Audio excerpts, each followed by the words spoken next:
Assalamualaikum warahmatullahi wabarakatuh. Bagaimana kabarnya para kolektor film? Saya doakan kita semua dalam keadaan baik-baik saja. Bertemu lagi dengan channel kolektor film yang membahas alur cerita suatu film. Di kesempatan kali ini saya akan membahas salah satu koleksi film saya yang berjudul Wrath of Man. Film ini menceritakan tentang seorang bapak yang akan membalaskan dendam atas kematian anaknya yang dibunuh oleh sekelompok perampok profesional yang sedang melancarkan aksinya merampok sebuah mobil keamanan yang membawa uang tunai berjumlah besar. Dan menariknya, si bapak ini adalah seorang bos mafia kelas kakap yang nantinya akan menghalalkan segala cara untuk menemukan pelaku pembunuh anaknya. Pinisirin, kita mulai saja filmnya. Tapi sebelum itu tolong di subscribe, like, komen, dan aktifkan loncengnya untuk film-film terupdate lainnya. What did you say? I said suck my fucking dick! Suck your own dick.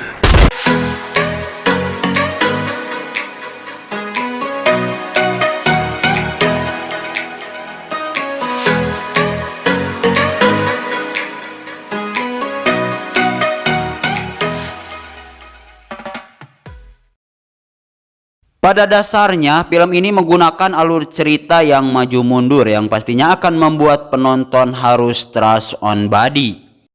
Maju mundur, cantik, mundur. Akan tetapi di sini saya akan merangkumnya dengan alur yang normal. Tidak ada maksud untuk merusak atau merubah alur film, tapi di sini saya mencoba lebih menyederhanakan agar penonton bisa dengan mudah memahami alur ceritanya. Film ini bermula di suatu pagi hari yang memperlihatkan seorang bapak yang diperankan oleh aktor yang rambutnya tidak pernah panjang. Siapa lagi kalau bukan Jason Statham. Di sini dia tidak disebutkan nama aslinya, namun dia memakai nama samaran atau nama palsu yang bernama Patrick Hill. Patrick. Are you Patrick Hill? Yeah, no, please, don't get up. Good to meet you. Di hari itu, Patrick sedang menjemput anaknya yang bernama Doggy. Tiba-tiba Patrick melihat HP-nya ada yang menelpon. Dia adalah Mike. Mike meminta bantuan Patrick dalam melancarkan aksinya merampok mobil yang membawa uang tunai berjumlah besar. Patrick hanya diminta untuk melihat kemana nantinya arah mobil tersebut berbelok. Dikarenakan Mike tahu bahwa keberadaan Patrick saat ini tidak jauh dari tempat markas keamanan itu. Hello? What is it, Mike?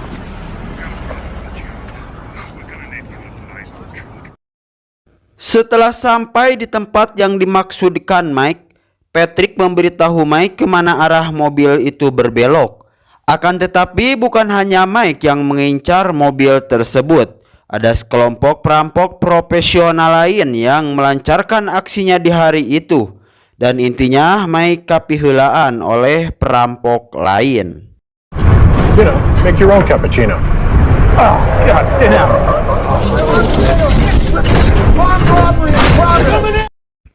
Naasnya, Doggy yang menunggu bapaknya di mobil melihat semua kejadian itu. Dikarenakan mobil bapaknya diparkir tidak jauh dari tempat perampokan terjadi. Doggy seketika ditembaknya untuk menghilangkan saksi mata.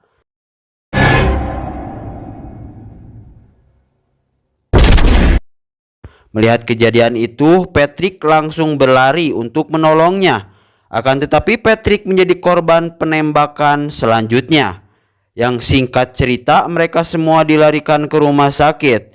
Patrick berhasil diselamatkan, namun Doggy anaknya tidak bisa diselamatkan dikarenakan peluru menembus jantung, limpa, dan paru-parunya.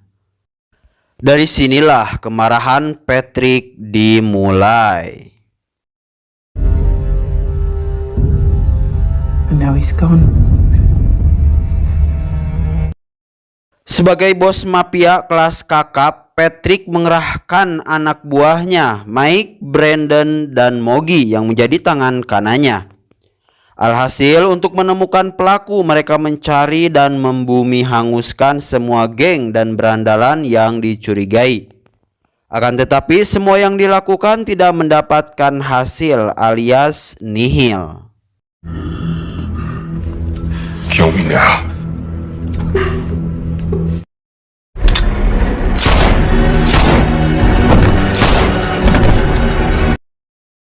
Dengan hasil yang nihil, akhirnya Patrick melakukan pencarian dengan cara yang berbeda, yaitu dengan cara menyamar sebagai anggota baru dari petugas keamanan Portico yang bekerja menjaga keamanan uang tunai yang berjumlah besar yang diantarkan dari suatu tempat ke tempat yang lain.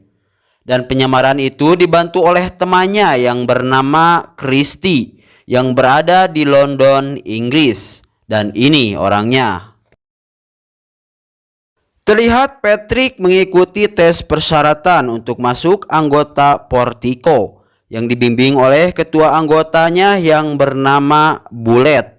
Nama lengkapnya Tari Bullet. You won't be joining a Formula One team anytime soon, but you'll do for this job. Singkat cerita, Patrick sudah mulai bekerja yang ditemani rekan kerjanya yang bernama Deb. Dan ini orangnya. Mereka berdua mengantarkan uang tunai ke suatu tempat. Di tengah perjalanan, mobil mereka dicegat oleh perampok. Di sana, Patrick mulai beraksi untuk berusaha mendapatkan informasi perampok yang membunuh anaknya. Akan tetapi, perampok itu bukanlah perampok yang ia cari.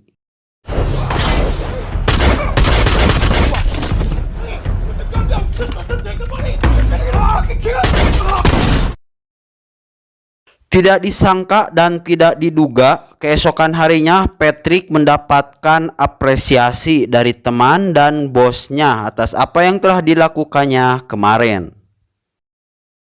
Sudah 3 bulan kemudian, namun Patrick belum mendapatkan apa yang dia cari. Akan tetapi dengan niat balas dendam yang begitu membara, Patrick tetap bertahan menyamar sebagai anggota Portico. Terlihat Patrick dan Bullet sedang bertugas kembali, dan di tengah perjalanan mereka dicegat lagi oleh perampok.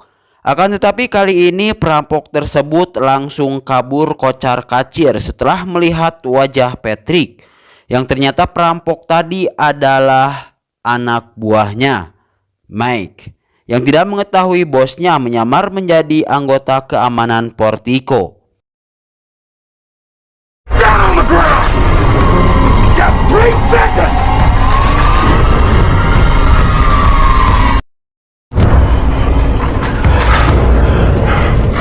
Doors were open. What the fuck was it, Mike? Hari demi hari pun Patrick Hill menjalaninya dengan normal. Sampai pada suatu hari ketika Patrick absen pulang, tiba-tiba didahului oleh Diana. Diana adalah rekan kerjanya yang kelakuannya seperti laki-laki alias tombol. Akan tetapi kali ini Diana mengajaknya minum di rumahnya yang alhasil mereka melakukan penggarapan sawah pada malam hari.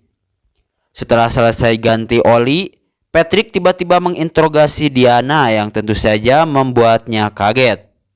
Ternyata Patrick mencurigai Diana ada keterkaitannya dengan pembunuhan anaknya, dikarenakan ada setumpuk uang tunai di rumahnya. Dan kecurigaannya itu ternyata salah.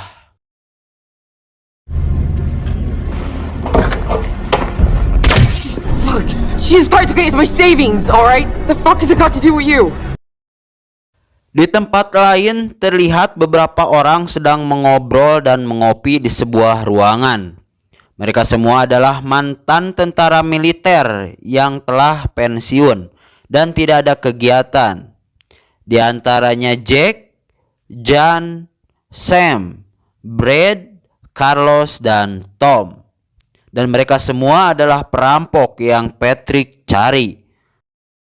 Di sisi lain, tepatnya di kantor keamanan Portico, terlihat semuanya bersiap dikarenakan hari itu adalah hari Black Friday, di mana semua uang berdatangan untuk diantarkan hingga mencapai 180 juta dolar. This is Black Friday. The tills keep ringing. We got close to 180 million coming in here today. Alhasil semua personil pun dikerahkan dan terlihat Patrick yang ditemani oleh Bullet berangkat untuk mengambil uang.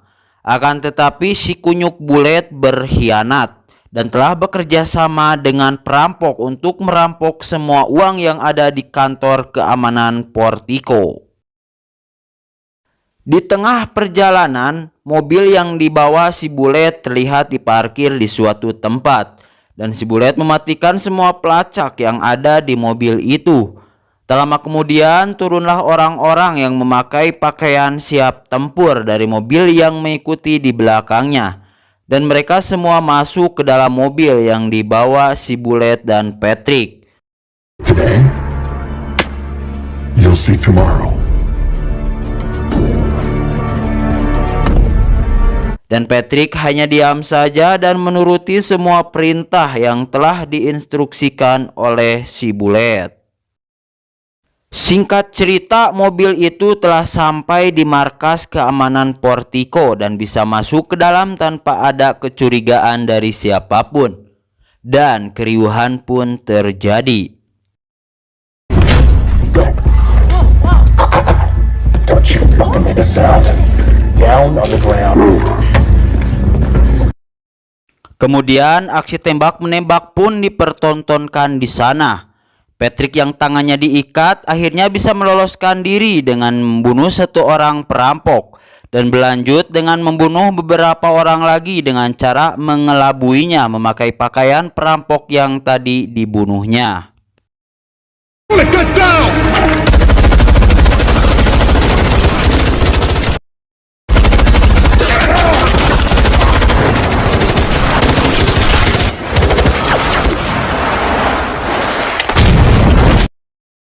Akan tetapi si Bullet, si Jan, dan si Jack bisa meloloskan diri dari sana dengan meringkit uang tunai yang kira-kira 150 juta dolar. Dan aksi ucing-ucingan pun terjadi. Dengan perencanaan yang sangat matang, mobil mereka bisa lolos dengan masuk ke sebuah terowongan bawah jembatan yang telah dirancang sedemikian rupa, yang membuat para polisi tidak bisa mengejarnya.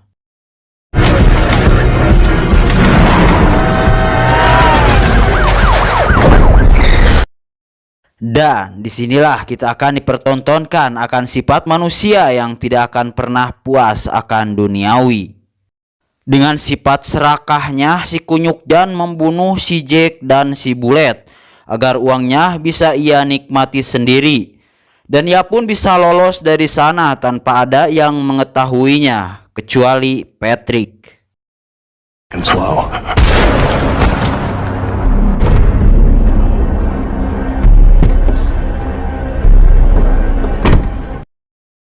Singkat cerita, terlihat si Jan telah bersantai sehabis mandi dengan meminum anggur putih. Dan tiba-tiba terdengar handphone yang bergetar di tumpukan uang yang ternyata Patrick telah memasukkan HP-nya ke dalam tas yang berisi uang yang dirampok oleh si Jan. Dan Patrick pun bisa melacak keberadaannya. Alhasil si Jan pun dikagetkan oleh suara Patrick yang ternyata sudah duduk di sofa kamarnya. You can answer it.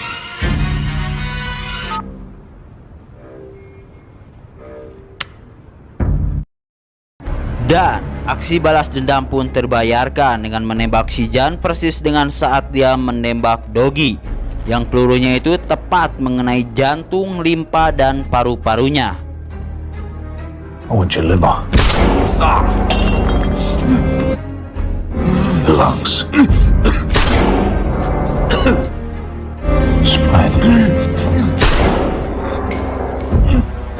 Di akhir cerita, Patrick pun bergegas meninggalkan tempat itu. Dan alur cerita film ini pun berakhir setelah berangkatnya mobil yang ditumpangi Patrick. Sekian alur cerita film kali ini, semoga menghibur dan menambah referensi untuk koleksi film teman-teman semuanya. Dan hal yang bisa saya petik dari film ini adalah balas dendam bukanlah obat dari rasa sakit yang telah dialami, Tapi setidaknya balas dendam bisa membuat lega hati para penonton jika dendamnya terbalaskan dalam film yang ditontonnya. Akhirul kalam, wassalamualaikum warahmatullahi wabarakatuh. Datanglah Mang Tata dan Mang Mamat dan tamat.